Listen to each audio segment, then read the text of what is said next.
머리 위로 날아갔던 미사일은 괌으로 가는 몸풀기 미사일격일까요? 화성 12형으로 밝혀졌습니다. 오늘 북한은 김정은의 뜻이라면서 앞으로도 계속 태평양을 향해 쏘겠다는 발표를 내보냈습니다. 어떻게 봐야 될까요? 김정은의 사진 오늘 현재 지도하는 것까지 내보였었거든요. 어떻게 보이셨습니까? 그러니까 일단은 이제 김정은이 겉으로 보기에는 자신 있는 것처럼 보이는데 실제 내용은 상당히 긴장해 있다. 아, 그래요? 그리고 이제 이 긴장이라는 것은 국제사회의 압력도 있겠지만 현재 북한 내부에 내재되어 있는 엄청난 폭풍이 있습니다. 아, 네. 이게 지금 김정은 본인이 지금 다 이걸 저질러 놓고 수습이 안 된 상태거든요. 네. 그리고 이제 유엔 제재를 통해서 돈줄이 막히고 있는데 이 막히는 돈줄을 어떻게 풀 것인가 대책이 없는 상황입니다. 그래서 지금 북한 내부의 많은 간부들이 상당히 지금 비관적으로 보고 있는데 이러한 위기들을 지금 잠재우기 위해서 김정은은 지금 엉뚱하게 지금 미사일 도발로 지금 국제사회를 괴롭히고 있는데 실제 내용은 이제 김정은 본인이 너무 불안하기 때문에 저렇게 쇼를 하는 것이 아닌가 하는 생각이 듭니다. 김정은 현지 지도 사진 북한에서 나왔던 그 장면 위주로 보여드리고 있습니다. 바로 그 화성 12형 발사 장면을 지켜보고 있는 김정은인데요. 대표님 어떻습니까? 이 공개된 사진에서 보면 활주로를 확인할 수 있는데 북한의 공항이죠. 미사일 상당한 이제 기동성을 확보한 거나 다름없다라는 평가가 있던데요. 자, 저희가 이제 순환비행장, 북한의 민간공항이에요. 민간공항 우리로 치면 김포공항인가요? 김포공항 좀 되죠. 바로 이제 우리 서울 그 외곽, 요즘 김포가 또 서울 외곽도 아니고. 지금 2015년 자료를 보니까 그 당시에 저 공항이겠군요. 그렇습니다. 그래서 저 활주로 중간에다가, 물론 국적기, 고려항공 여객기가 하루에 몇 번 안 다니니까 활주로는 한산하겠습니다만은 어쨌든, 도심 외곽에 있는 저런 그 민간 비행장에다가 미사일 발사대를 가지고 와서 미사일 발사대만 오면 되는 게 아닙니다. 연료, 탱크, 지휘 지원 시설 다 가지고 와야 되죠. 그래서 아마도 미 정보당국에서 사전에 다 탐지하고 있었을 겁니다. 그 정도의 지휘 시설을 옮기는 작업을 모를 수가 없을 겁니다. 그러면 이제 왜 저 순환공항에서 쐈냐? 순환공항에 만약에 우리 입장 바꿔서 김포공항에서 갑자기 김포나 상암이나 이런 지역에서 사고 있는데 김포공항 지점쯤에서 미사일이 솟구쳐서 엄청난 불꽃을 일으키면서 올라가고 있다. 그럼 다 보지 않겠습니까? 그렇죠.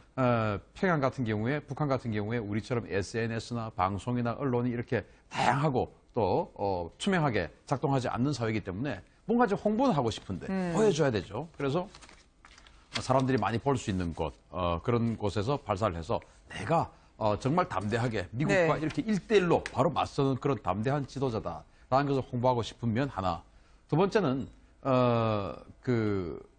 동쪽에서 예를 들어서 원산 지역이나 신포 지역이나 이런 데서 쏘아서 동쪽으로 일본 지역으로 날리려고 하면은 그 공해상에 있는 미군 이지스함들이 이 어떤 일정 고도를 잡기 전에 요격을 시켜버릴 수가 있어요. 그래서 이지스함의 요격 범위를 벗어나려고 하면은 이지스함이 작전할 수 있을 만한 직한 데서부터 아주 멀리 떨어져서 미리 고도를 잡아야 됩니다. 그래서 이제 서쪽, 즉 평양 지역에서 발사를 했나 싶고요. 또 마지막으로 지금 미국이 공격할지 모르지 않습니까? 그러니까 평양에 당연히 자신의 지휘 벙커가 있을 겁니다. 은신할 수 있는 벙커가 있겠죠. 그래서 빨리 이 사진 찍고 저 행사를 하고 빨리 또 벙커에 숨어야 되니까 언제 미국의 스텔스 폭격기가 폭격할지 모르니까 자신의 안전 차원에서 이런 세 가지 차원에서 순환비행장에서 발사를 하지 않았냐 생각합니다. 교수님께 여쭤봐야 될 것 같아요. 김정은의 속셈은 대표님께서 말씀을 잘 해주셨지만 일단 유화적인 분위기가 다소 조성되다가 김정은이 이를 걷어찬 거나 다름없는 형국이 이어지고 있습니다. 트럼프와 문재인 대통령의 선택에 대해서 주목하지 않을 수 없는데 워낙 센 말만 골라했던 트럼프란 말이죠. 이제는 어떤 말을 또 해야 될지. 물론 모든 옵션이 테이블 위에 있다고 하지만 화염과 분노를 다시 꺼낼 수는 없을 텐데 말이죠. 말 고르기도 이제 쉽지 않은 형국이라. 문 대통령과 아직은 조율 중이라는 말로 전화 통화는 하고 있지 않았습니다만 양국 정상이 이제 어떤 선택을 하게 될 것으로 보이십니까? 네, 한미 정상도 이번에 그 한일 정상 간에 했던 얘기들 최대한 압박을 가하겠다 하는 쪽으로 결론을 볼 가능성이 높고 다만 우리 정부는 그래도 아무리 북한에 대한 제재를 하지만 제재 자체가 목적이 아니고 결국은 대화를 통해서 문제를 풀어야 되기 때문에 대화의 문은 항상 열어놓겠다 이런 입장을 계속 보일 거로 보이고 아마도 트럼프 대통령은 현재 아베 그 총리하고 통화를 했듯이 아마도 또 한 번 그 항공모함 전단을 한반도 그 해역에 다시 진입시키든가 해서 뭔가 이렇게 북한을 대한 구체적 압박을 하지 않으면은 네. 일본 정부를 설득할 수가 없습니다. 일본 사람들이 네. 상당히 현재 긴장하고 또 일본 그 정부에 대한 불신도 좀 가지고 있고 하기 때문에 이런 그 일본이 핵무장을 하지 않도록 그 설득을 하고 또 미일 동맹에 대한 그런 그 자신감을 그 신뢰도를 주기 위해서는 아마도 네. 또 한 번 한반도가 군사적 긴장 상태로 갈 가능성이 높다고 생각이 됩니다. 아, 그렇군요. 단호한 대응 조치, 극한의 압력을 가해야 된다라고 이야기하는 문재인 대통령입니다. 강력한 대북 응징 능력을 과시하라고 해서요. 이제 굳게 입을 다물고 상당히 불쾌감을 표시했다고 해요. 이번 미사일 도발 때 말이죠. 이분의 대화 국면, 물론 마지막까지 대화를 위해서 압박을 하는 거지만 당분간은 이 대북 강경 기조에 합류를 할까요? 네, 당분간 그 대북 강경 기조를 같이 하지 않을 같이 해야만 되는 것이 네. 현재 그 문재인 대통령이 끊임없이 주장했듯이 최대한 압박을 해야만 북한이 우리하고 대화에 응한다는 그 생각을 가지고 있기 때문에 네. 한미일이 공동으로 해서 북한에 압박을 강하게 할 수밖에 없게 돼 있습니다. 그렇기 때문에 네. 아마도 북한에 대한 압박은 굉장히 강하게 할 겁니다. 네. 아마 우리가 할 수 있는 모든 노력을 다 하겠지만 그러나 결국은 우리가 또 대화도 제해놨고 군사회담도 제해놓고 또 적자회담도 제해놨기 때문에 압박을 하면서도 대화문이 열려 있다. 그러니까 당신들이 살 길은 우리하고 대화하는 길밖에 없다. 네. 라고 해서 끊임없이 아마 대화도 강한 압박을 하면서도 대화 얘기를 계속 할 것으로 이제 생각이 됩니다. 워낙 정권 수립일까지 9월 9일 매일매일이 일촉즉발의 상황이 이어질 것 같습니다. 지금 계속 보여드리고 있는 오늘 공개된 김정은의 사진인데요. 조금 제작진이 이상한 점을 포착을 했습니다. 대표님께 한번 여쭤봐야 될 것 같아요. 책상을 지금 짚고 있는데요, 김정은이. 저 왼쪽 손목을 자세히 보시면요, 화면으로 보면 오른쪽이죠. 상당히 뒤틀린 것처럼 보이거든요. 예.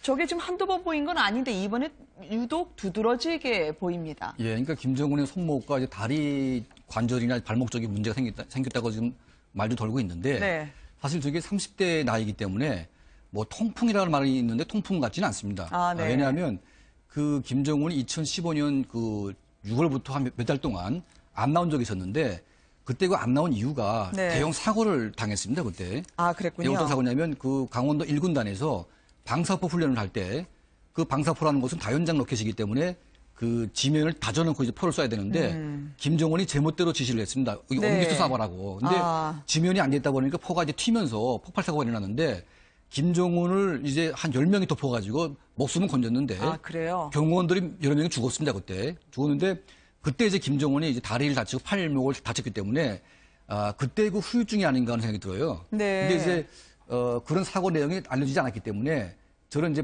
팔목이나 이제 발목의 어떤 문제가 이 통풍이 아닌가 그런 얘기를 하고 있는데 네. 아직 통풍 걸린 나이는 아닌 것 같습니다. 저렇게 뭐 뚱뚱하고 술을 많이 먹겠지만 관리를 좀 하기 때문에 아직은 통풍은 아닐 것이다. 그래서 제가 보건대는 옛날에 그 사고 후유증이 지금 나오고 있는 것 같습니다. 그게 언제입니까, 사고가? 2015년도 아마 6월 달로 좀 기억하고 있는데요. 그래서 2016년 1월 지금 보고 계신 김정은 국방위원회 위원장의 표창이나 아니면 회의 장면을 보면서도 상당히 이상하다라고 많은 분들이 고개를 갸웃하곤 했거든요. 네, 지금 저는 이제 오히려 저게 외상보다는 내부적으로 내부 무게통에 문제가 있다고 생각이 되기 때문에 그러세요? 그게 통풍이 가능성이 있다고 봅니다. 왜 그러냐면은 그 젊은 사람이 족저근막염 때문에 다리를 절고 그리고 한 40일 동안 안 나타났지 않습니까? 2014년도 8, 90 이렇게 그때 안 나타나다가 이제 나타났었죠. 우리 인천 아시안 게임 할 때 그때 막 나타났었습니다.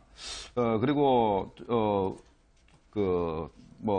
의사들의 얘기에 의하면은 저 사람이 그 건강이 안 좋아서 담배를 끊으라고 의사가 수도 없이 이렇게 권고를 한데도 불구하고 지금도 계속 줄담배를 피거든요. 분명히 이 고혈압이나 당뇨 그다음에 이 순환기계통에 분명히 문제가 있습니다. 문제가 있고 그다음에 이제 손목을 이렇게 접는 것은 손목이 불편해서 그러는 거거든요. 그렇다면은 저게 외상보다는 이 내부적으로 문제가 있다. 그래서 통풍 가능성이 있다 생각이 되거든요. 네. 통풍이든 아니면은 사고의 후유증이든 그의 공격적인 충동 성향을 더 가속화시키는 역할을 했을 거라는 분석들을 많이들 내놓고 있습니다. 특히 저는 질병, 가족력으로 3대가 내려오고 있지 않습니까? 아버지 그리고 그렇죠. 할아버지 때까지 말이죠. 네. 통풍치료제의 부작용이다라는 설까지 오늘 공개된 저 한 장의 사진으로 인해서 김정은의 병력이 다시 한번 조망이 되고 있었습니다. 이 김정은 같은 경우에는요. 그래서 더더욱 자신의 가족 그리고 후대가 염려스러울 텐데 리설주의 역할인가요? 지난 2월에 셋째를 출산했다는 국정원 보고가 있었습니다만 예. 이 셋째가 아들일 수 있다라고 하는 설이 점점 설득력을 얻고 있는 모양입니다. 그렇죠. 그러니까 이제 만약 그 이설주가 아들이 아닌 딸만 셋을 낳았다. 네. 그러면 아마 지금쯤 이혼 당해가지고 그래요? 아마 이제 아웃됐을 것입니다. 특히 마다들이 2010년에 예, 태어나서 지금 근데- 7살이다라는 보도에 대해서는 예, 어떻게 생각하십니까? 그러니까 다행히도 이제 아들을 낳았기 때문에 네. 둘째, 셋째를 낳았다고 저는 보고 있는데요. 그렇군요. 그만큼 이제 김정은에게는 나이도 어리지만 빨리 후계자가 나오게 되면 이제 김씨 왕조의 안정성이 이제 보장되기 때문에 아마 이제 그 누구보다 아들을 원했을 겁니다. 그런데 아마 이설주가 아들을 낳았기 때문에 저쪽에 아마 친근하게 있는 것 같고 또 이제 김정은의 입장에서는 자기 할아버지나 아버지도 네. 그 본처가 좀 온전치 못했어요. 그래서 이제 네. 그 김일성 같은 경우는 김정숙을 만났지만 그 사람을 외면했고요. 또 자기 아버지 김정일도 성일임을 처음 만났지만 성일임을 또 외면했습니다. 그런데 이제 자기는 본처를 만나가지고 제대로 된 가정을 꾸리면서 제대로 된 후계자를 키우겠다. 이제 그런 모습을 축구들에게 보여줌으로 인해서 자기의 안정성과 신뢰도를 아마 보여주려고 하는 것 같은데 네. 아마 저 면만 빼고는 아마 이제 그 할아버지나 이제 그 아버지에 비해서 저거만 괜찮고 나머지는 다 엉망인 것 같아요. 그러니까 뭐 이제 인내심이라든지 전략적인 판단이라든지 네. 그건 다 엉망인데 가정 문제만은 자기가 좀 약간 그 할아버지보다 아버지보다는 한 수 위에 있다. 이런 것들을 좀 보여주려고 하는 것 같습니다. 자, 지금 김정은의 자식이 이제 3명이다라고 네. 지금 이제 발표가 났지 않습니까? 그런데 딸이냐 아들이냐 우리가 지금 그걸 모르고 있는데 둘째 같은 경우에는 물론 그 북한 당국의 공식 발표는 아닙니다만은 로드만에 데니스 의해서요. 로드맨 등의 네. 외부인에 의해서 이름이 공개가 됐죠 주에. 그런데 데니스 로드맨이 일부러 뭐 김정은 집에 찾아가서 봤을까요? 아니잖아요. 그래서 알게 된 것이죠. 그러면 네. 왜 알게 됐냐? 극도의 비밀을 유지하지 않았기 때문에 로드맨이 알게 된 것이지 로드맨이 정보력이 뛰어나서 알게 된 건 아닙니다. 그러면 똑같은 로드맨이 왜 그때 당시 있었던 첫째는 모르느냐? 그것은 감추고 있었기 때문에 모르는 상황이었죠. 네. 그러면 지금 셋째도 우리 정보당국이 뭐 알고 있는데 지금 발표 안 하는 건지 그건 모르겠습니다만은 어쨌든 우리가 모르고 있다는 것은 감추고 있는 겁니다. 그러면 아들일 경우에 감추어야 할 일이 더 많다고 생각하는 것이 네. 자기 아버지도 사실은 치열한 권력 투쟁 끝에 김평의를 누르고 후계자가 되었었고 자신도 셋째로서 사실은 자기 위에 이복이지만은 김정남 네. 또 자기와 같은 어머니 사이에 난 김정철 이 둘을 누르고 자기도 어렵사리 그 후계자가 되었거든요. 네. 따라서 자신이 직접 낙점을 하기 위해서는 국민들로부터 평가받을 수 있는 일을 안 만들어야 되죠. 누구는 인물이 좋다 하더라. 네. 또는 누구는 머리가 뛰어나다 하더라. 누구는 대인관계가 좋다 하더라. 이런 평이 소문이 돌기 시작하면은 자신이 후계자를 낙점을 했을 때 정권이 흔들릴 수가 있겠죠. 따라서 네. 아들일 경우에 오히려 감출 확률이 더 높다. 그래서 우리가 성별을 모르는 첫째와 셋째가 아들일 가능성이 높다라고 평가를 하는 이유라고 저는 봅니다. 네. 그래서 아버지 김정일이 김정은에게 했던 것처럼요. 2008년에 뇌졸중으로 쓰러졌을 때 김정은의 존재를 아는 사람이 아무도 없었다라고 했던 태영호 전 공사의 말이 있었었는데요. 아들을 낳느냐 안 낳느냐, 특히 4대 세습을 완성할 수 있는 그 장자에 대해서 북한의 인내심이 어느 정도입니까? 왜냐하면 2012년에 리설주가 나올 때 예. 바로 그때가 첫째 아들을 낳고 난 이후라고 생각이 되거든요. 예. 그제서야 리설주의 이름을 공개했거든요. 그렇죠. 그러니까 이제 그 김정은은 이제 아버지하고 약간 다른 점이 있는데 자기 아버지의 성격은 당연히 비밀스럽고 모든 걸 감추려고 합니다. 왜냐하면 네. 사생활이 워낙 이제 복잡하다 보니까 그 그럼 사생활 저 때도 그러면 예. 아들을 낳으니까 비로소 공식 석상에 리설주를 대동을 하고 나와서 근데 꼭 리설주 이름을 얘기한 건가요? 꼭 그런 것 같지는 않아요. 네. 그러니까 이제 그 원래 김정은에게 첫 애인이 있었는데 요심이라고 하는 애인이 있었는데 그게 제일 급하다 보니까 그 여사님은 안 되고 네. 이설주를 직접 골라가지고 자기가 결혼을 했는데 아마 이제 그 공식적으로 공개는 안 돼 있어도 이미 간부들과 회동을 할 때 이설주를 데리고 나갔다 그러니까 김정은 본인은 처음부터 아마 공개를 하려고 했던 것 같아요. 그러니까 아버지는 감추고 싶어하는 사람도 저 사람은 되게 알리고 싶어하는 사람. 네. 그러니까 성격이 약간 다른 측면이 있습니다. 그래서 제가 보건대로 이제 김정은이 자기는 떳떳하게 결혼을 했고 또 이제 이게 뭐 다른 부인도 아니고 자기 첫째 부인이고 그 아들에게 이제 뭐 권력을 주겠다. 저는 감추지는 않을 것 같습니다. 그러니까 지금 나이가 어리기 때문에 약간 좀 보호하고 이제 교육 측면이 있지만 일정한 정도의 나이가 되고 이제 그 김씨 왕제 사대가 결정되는 그런 순간이 오면 저는 이제 뭐 공개를 한다고 봅니다. 그러니까 과거에 이제 김정일 같은 경우에도 이미 이제 어릴 때부터 이제 공개가 됐었고 또 이제 김일성을 따라다니면서 수기자 수업을 했거든요. 후기자 수업을. 그런데 이제 김정일은 워낙 이제 사생활이 복잡하고 다 감추고 싶어 했기 때문에 좀 문제가 많았죠. 후계자 교육을 과거에 보면 김정은은 박운이라는 이름으로 스위스 유학을 했었고요. 김정철은 역시 스위스지만 박철이라는 가명을 썼었습니다. 이제 김여정을 보게 되면은요. 만약에 첫째나 셋째가 아들이라는 게 확실해진다면 김여정에 이어서 이제는 보다 더 리설주의 위상이 강화되지 않을까 싶은데요. 리설주 공연 영상을 보시고 저희가 이야기해 보도록 하겠습니다. 왠지 리설주 집안에 대한 김정은의 뒤에서의 후견인 역할을 저희가 새로 포착을 했거든요. 먼저 한번 영상 보시겠습니다. 곱고 인물 잘나 못이 있던가 옷 잘 입고 말을 잘해 못이 있던가 그 누구나 좋아하는 멋있는 사람 말보다도 일 잘하는 실천가라네 아들 같은 사나이라네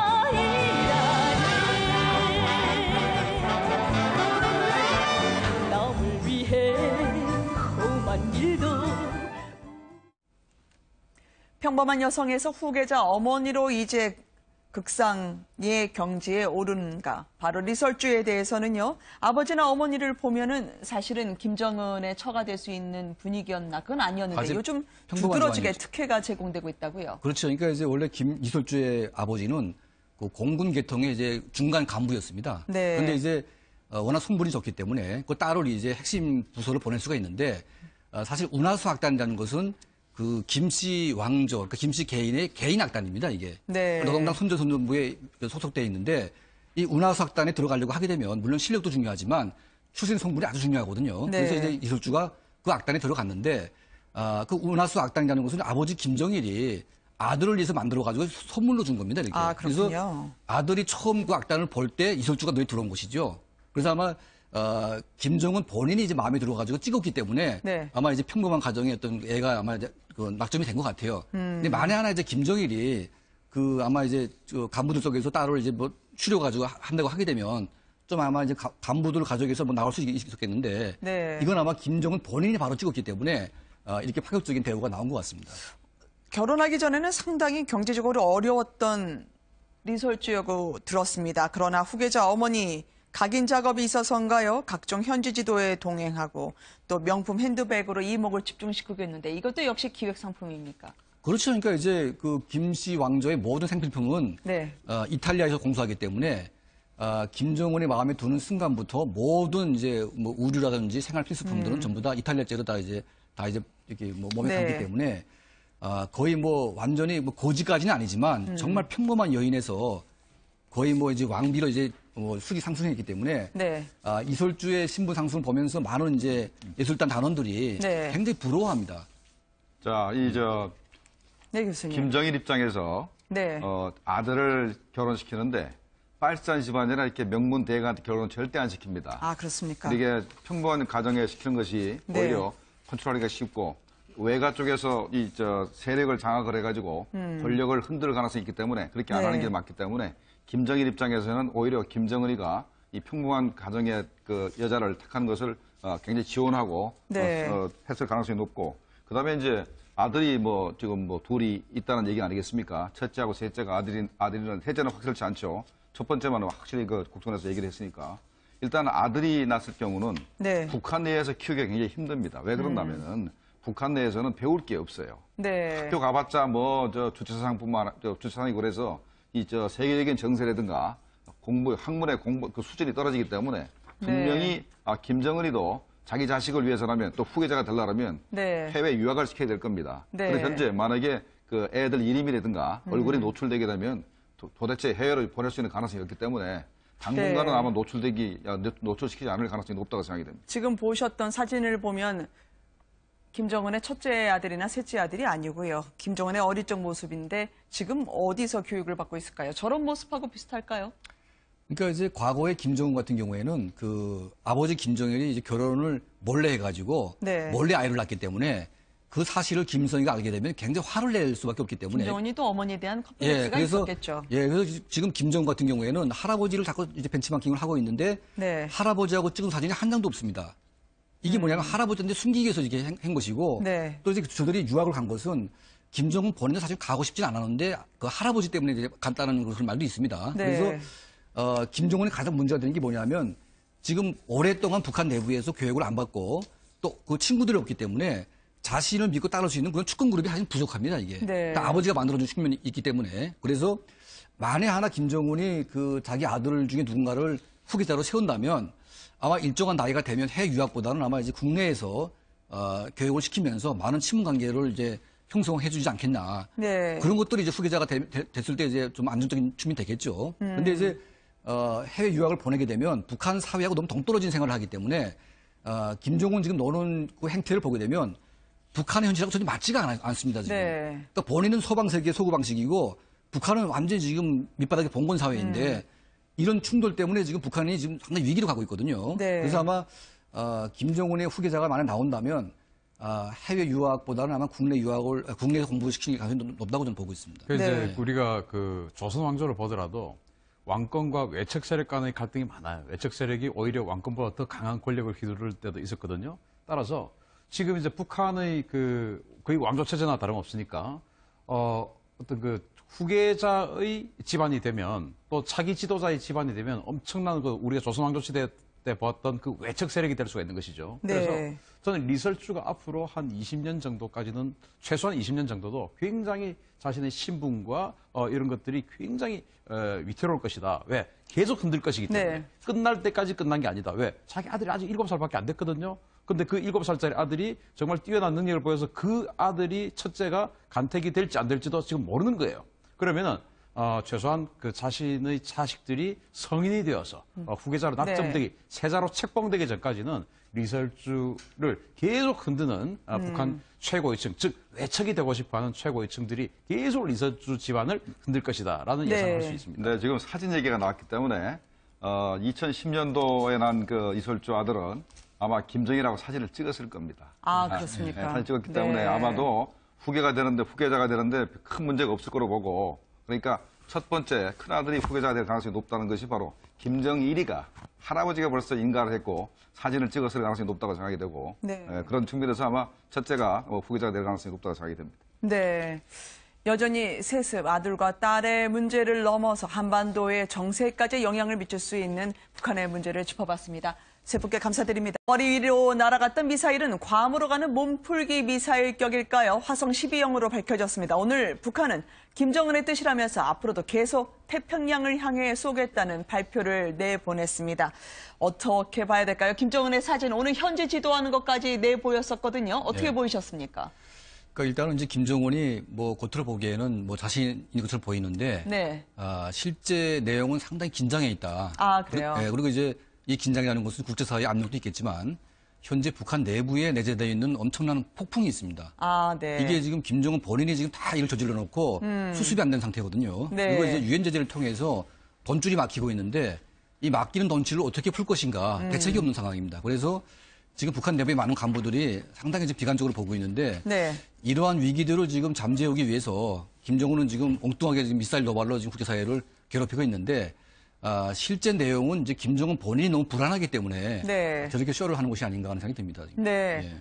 김정은 현지 지도 사진 북한에서 나왔던 그 장면 위주로 보여드리고 있습니다. 바로 그 화성 12형 발사 장면을 지켜보고 있는 김정은인데요. 대표님 어떻습니까? 이 공개된 사진에서 보면 활주로를 확인할 수 있는데 북한의 공황이죠. 미사일 상당한 이제 기동성을 확보한 거나 다름없다라는 평가가 있던데요. 을 표시했다고 해요. 이번 미사일 도발 땐 말이죠. 이분의 대화 국면, 물론 마지막까지 대화를 위해서 압박을 하는 거지만 당분간은 이 대북 강경기조에 합류를 할까요? 네, 당분간 그 대북 강경 기조를 같이 하지 않을 같이 해야만 되는 것이 네. 현재 그 문재인 대통령이 끊임없이 주장했듯이 최대한 압박을 해야만 북한이 우리하고 대화에 응한다는 그 생각을 가지고 있기 때문에 네. 한미일이 공동으로 해서 북한에 압박을 강하게 할 수밖에 없게 돼 있습니다. 그렇기 때문에 네. 아마도 북한에 대한 압박은 굉장히 강하게 할 겁니다. 네. 아마 우리가 할 수 있는 모든 노력을 다 하겠지만 그러나 결국은 우리가 또 대화도 제해놨고 군사회담도 제해놓고 또 적자회담도 제해놨기 때문에 압박을 하면서도 대화문이 열려 있다. 그러니까 당신들이 살 길은 우리하고 대화하는 길밖에 없다. 네. 라고 해서 끊임없이 아마 대화도 강한 압박을 하면서도 대화 얘기는 계속 할 것으로 이제 생각이 됩니다. 워낙 정권 수립일까지 9월 9일 매일매일이 일촉즉발의 상황이 이어질 것 같습니다. 지금 계속 보여드리고 있는 오늘 공개된 김정은의 사진인데요. 조금 제작진이 이상한 점을 포착을 했습니다. 대표님께 한번 여쭤봐야 될 것 같아요. 책상을 지금 짚고 있는데요, 김정은이. 저 왼쪽 손목을 자세히 보시면요, 화면으로 보면 오른쪽이죠. 상당히 양국 정상이 이제 어떤 선택을 하게 될 것으로 보이십니까? 네, 한미 정상도 이번에 그 한일 정상 간에 했던 얘기들 최대한 압박을 가하겠다 하는 쪽으로 결론을 볼 가능성이 높고 다만 우리 정부는 그래도 아무리 북한에 대한 제재를 하지만 제재 자체가 목적이 아니고 결국은 대화를 통해서 문제를 풀어야 되기 때문에 대화의 문은 항상 열어놓겠다 이런 입장을 계속 보일 거로 보이고 아마도 트럼프 대통령은 현재 아베 그 총리하고 통화를 했듯이 아마도 또 한 번 그 항공모함 전단을 한반도 그 해역에 다시 진입시키든가 해서 뭔가 이렇게 북한을 대한 구체적 압박을 하지 않으면은 일본 정부를 설득할 수가 없습니다. 일본 사람들이 지금 상당히 현재 긴장하고 또 일본 그 정부에 대한 불신도 좀 가지고 있고 하기 때문에 이런 일본이 핵무장을 하지 않도록 설득을 하고 또 미일 동맹에 대한 그런 자신감을 신뢰도를 주기 위해서는 아마도 또 한 번 한반도가 군사적 긴장 상태로 갈 가능성이 높다고 생각이 됩니다. 아, 그렇군요. 단호한 대응 조치, 극한의 압력을 가해야 된다라고 이야기하는 문재인 대통령입니다. 강력한 대북 응징 능력을 과시하라고 해서요. 이제 굳게 입을 다물고 상당히 불쾌감. 두 번째는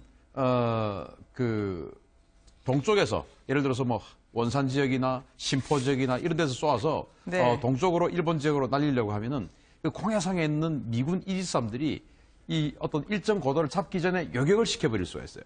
그래서 이지스함의 요격 범위를 벗어나려고 하면은 이지스함이 작전할 수 있을 만한 직한 데서부터 아주 멀리 떨어져서 미리 고도를 잡아야 됩니다. 그래서 이제 서쪽, 즉 평양 지역에서 발사를 했나 싶고요. 또 마지막으로 지금 미국이 공격할지 모르지 않습니까? 그러니까 평양에 당연히 자신의 지휘 벙커가 있을 겁니다. 은신할 수 있는 벙커가 있겠죠. 그래서 빨리 사진 찍고 저 행사를 하고 빨리 또 벙커에 숨어야 되니까 언제 미국의 스텔스 폭격기가 폭격할지 모르니까 자신의 안전 차원에서 이런 세 가지 차원에서 순환 비행장에서 발사를 하지 않았냐 생각합니다. 교수님께 여쭤봐야 될 것 같아요. 김정은의 속셈은 대표님께서 말씀을 잘 해주셨지만 일단 유화적인 분위기가 다소 조성되다가 김정은이 이를 걷어찬 거나 다름없는 형국이 이어지고 있습니다. 트럼프와 문재인 대통령의 선택에 대해서 주목하지 않을 수 없는데 워낙 센 말만 골라했던 트럼프란 말이죠. 이제는 어떤 말을 또 해야 될지. 물론 모든 옵션이 테이블 위에 있다고 하지만 화염과 분노를 다시 꺼낼 수는 없을 텐데 말이죠. 말 고르기도 이제 쉽지 않은 형국이라.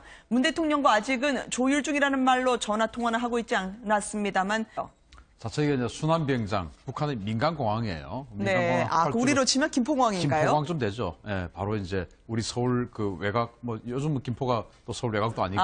지금 2015년 자료를 보니까 그 당시에 저 공항이겠군요. 그렇습니다. 그래서 저 활주로 중간에다가 물론 국적기 고려항공 여객기가 하루에 몇 번 안 다니니까 활주로는 한산하겠습니다만은 어쨌든 도심 외곽에 있는 저런 민간 비행장에다가 미사일 발사대를 가지고 와서 미사일 발사대만 오면 되는 게 아닙니다. 연료, 탱크, 지휘 지원 시설 다 가지고 와야 되죠. 그래서 아마도 미 정보당국에서 사전에 다 탐지하고 있었을 겁니다. 그 정도의 지휘 시설을 옮기는 작업을 모를 수가 없을 겁니다. 그러면 이제 왜 저 순환공항에서 쏘았냐? 순환공항에 만약에 우리 입장 바꿔서 김포공항에서 갑자기 김포나 상암이나 이런 지역에서 사고 있는데 김포공항 지점쯤에서 미사일이 솟구쳐서 네. 엄청난 불꽃을 일으키면서 올라가고 있다. 그러면 다 보지 않겠습니까? 그렇죠. 평양 같은 경우에, 북한 같은 경우에 우리처럼 SNS나 방송이나 언론이 이렇게 다양하고 또 투명하게 작동하지 않는 사회이기 때문에 뭔가 좀 홍보는 하고 싶은데 보여줘야 되죠. 그래서 사람들이 많이 볼 수 있는 곳, 그런 곳에서 발사를 해서 내가 정말 담대하게 미국과 네. 이렇게 1대1로 바로 맞서는 그런 담대한 지도자다라는 것을 홍보하고 싶은 면 하나.